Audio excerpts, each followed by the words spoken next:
আসসালামু আলাইকুম রহমতুল্লাহ বরকাতুহু। তে বন্ধুগণ, আশা করি আল্লাহ পাকের রহমতে সকলে সহি সালামত আছেন।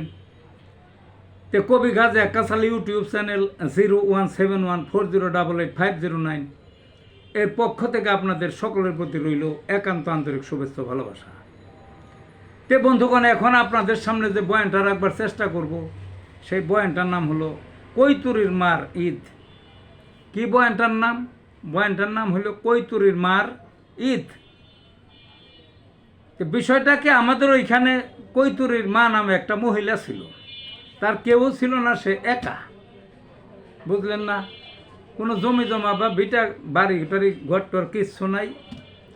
ওই একজনে একটু থাকার জায়গা দিছে তার জমিতে, ওই যে রাস্তার কিনারে একটু খালি জায়গা ওইখানে দিছে, ওইখানে একটা ডেরা বেঁধে থাকতো, বুঝলেন না? ওই কলা পাতা টলা পাতা বা যা উপরে পায় তাই দিয়ে একটা ডেরা বেঁধে থাকছে।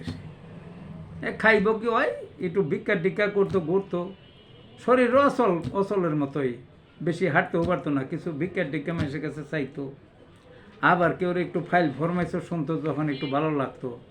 এইভাবে খাইয়া না খাইয়া সে চলতো। তো সে তো একজন মুসলমান, তারও ঈদ করতে হয়। ঈদ যা আসে সে শুনে মানুষের কাছে যে ঈদ আইসা গেছে, ঈদ আইসা গেছে, কোরবানির ঈদ যখন আসে শুনে, তার ঈদটা কীরকম? সে তো কুরবানি তো দূরের কথা, তার তো কুরবানি ইও না, ওয়াজিব না, কিন্তু ওই সে যে একটু কিছু রাইন্দা খাইব ঈদের জন্য, বিশেষ একটু সিন্নি টিন্নি বা একটু ক্ষীর টির কোনো সামর্থ্যই ছিল না তার, কিচ্ছু না। ওই কাজেই তার কোনো ঈদের উপলক্ষে কোনো কিছু খানা দানাও ছিল না আলাদা, তার কোনো কাপড় চোপড়ও ছিল না। তার ঈদটা শুনছেই শুধু ঈদ আইল ঈদ গেল, তার কোনো ঈদের কোনো আনন্দ, ঈদের কোনো কিছুই নাই, পর্ব পালন টালন কিছুই নেই তার। তো সে তো একজন কৈতুরীর মা। এইরকম বাংলাদেশে লক্ষ লক্ষ কৈতুরীর মা আছে, বা পুরুষ মহিলা ছেলে মেয়ে অসংখ্য আছে, বহু লক্ষ হবে, এক ঢাকাই তো লক্ষ লক্ষ। তাদের এইরকম মাথা গুজার কোথাও একটু জায়গা নাই। আজকে সকালে ওই শ্যামলির ওভার ব্রিজটা, হল শ্যামলির সামনে, ওইখান থেকে আমি পার হয়েছিলাম সকাল 9:15, রোদ, দেখলাম যে ওই ব্রিজের উপরে 5-6 জন মানুষ শুয়ে রয়েছে। ওই রাত কাটিয়েছি তখনও শুয়েই রয়েছে, রোদ এসে গেছে শরীরে।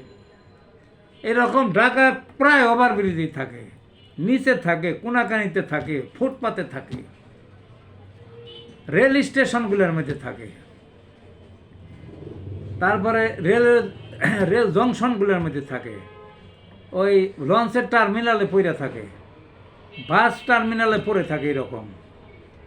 তারপরে বললামই তাকে, তারপরে বস্তি কোনা কানি প্রচুর লক্ষ লক্ষ। কোনো কোনো ক্ষেত্রে দেখা যায় এককভাবে একজন রয়েছে, কোনো কোনো ক্ষেত্রে শুধু পুরুষ, শুধু পোলাভান, শুধু মহিলা, বিভিন্ন বয়সের, এবং কেউ কেউ পরিবারবর্গ নেই রয়েছে।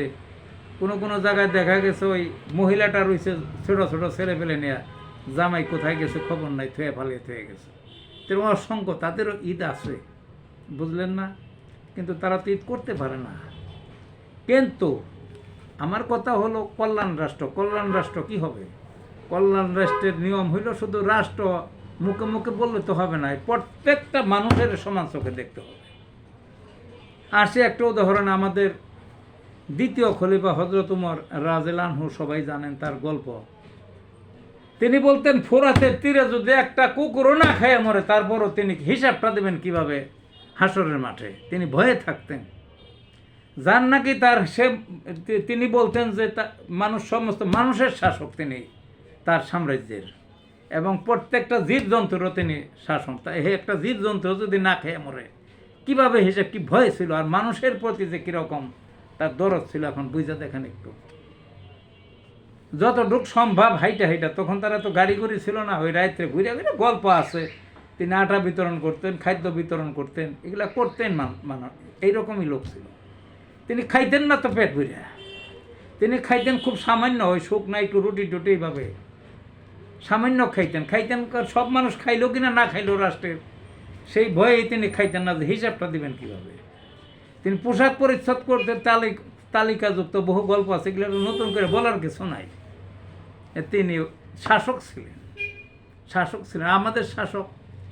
এই যে পলাতক স্বৈর শাসক, একটু চিন্তা করেন, ওর 14 পুরুষের মধ্যে যত, ওর বংশের মধ্যে যত আছে, ওর নিজের সন্তানাদি, বাপের আরও সন্তানাদি, তাদের ইটি, তারা নিজের ফুইবা ফুবু, তারপরে নিজের যে খালা টালা, মানে ওর যে বংশধর কয়েক পুরুষের বিভিন্ন ছড়ে ছেটে আছে না, সবই চোর, সব লুইটা বইটা খাইছে নিছে। এগুলো শাসক হইল? এগুলো শাসক হইল না? এগুলো তো শাসক না। তা আমি যে কথাটা বলবো, যারা এই যে কৈতরীর মা বললাম, এরকম বহু লক্ষ কৈতরীর মা আছে দেশে, আমার কথা হলো সবাইকে মানুষের মতো রাখার, এইটাই হলো কল্যাণ রাষ্ট্রের নিয়ম। মানুষের মতো কীভাবে রাখবে? এর মধ্যে একটা শ্রেণী আছে একটু কাজ করতে সক্ষম, তারা যারা যে কাজের উপযুক্ত, এদের জরিপ করা হোক, একটা মন্ত্রণালয় খোলা হোক, তাদের যেটা পারে সে কাজ দেওয়া হোক এবং থাকার জায়গা দেওয়া হোক, অর্থাৎ মানুষকে মানুষের মতো বাঁচতে দেওয়া হোক। আর যারা কাজ করতে পারে না তাদের কার্ড দেওয়া হোক, জরিপ করে কার্ড দেওয়া হোক, এমন দেওয়া হোক ওই যে যাতে নাকি ওই যে কয় না যে বৃদ্ধ ভাতা, ওই যা পায় ওতে 2-4 দিনও হয় না মাসের মধ্যে, ও দিলে কি না দিলে কি, এমনভাবে দেখ যাতে সে স্বচ্ছন্দে চলতে পারে ওই পরিবারটা। এইভাবে করতে হবে, তবেই তারা ঈদের আমাদের পুরা শান্তি আসবে, ঈদ উদযাপন ঠিক হবে। একজনে খাইলো, একজনে প্রচুর যথেচ্ছা ব্যয় করলো, নতুন কাপড়, বড় বড় সার কুরবানি, গাড়ি হাঁকাইতেছে, কতভাবে ঈদটাকে উদযাপন করতেছে, এটা বলার মতোই না, বুঝলেন না? আর একটা শ্রেণী এইভাবে রাস্তায় পড়ে রইলো, কেউ দেখলো না। আসলে আমাদের ঈদ কতটুকু হয় না হয় জানি না। কাজেই আমার পরামর্শ থাকবে, দেশে যে লক্ষ লক্ষ কৈতরীর মা বা কৈতরী রয়ে গেছে, ওই তাদের যেন যেভাবে পরামর্শ দিলাম, তাদের জরিপ করে তাদের একটু মানুষের মতো বসবাস করার সুযোগ দেওয়া হোক এবং ঈদ করার একটু সুযোগ দেওয়া হোক। ভালো থাকুন বন্ধুগণ।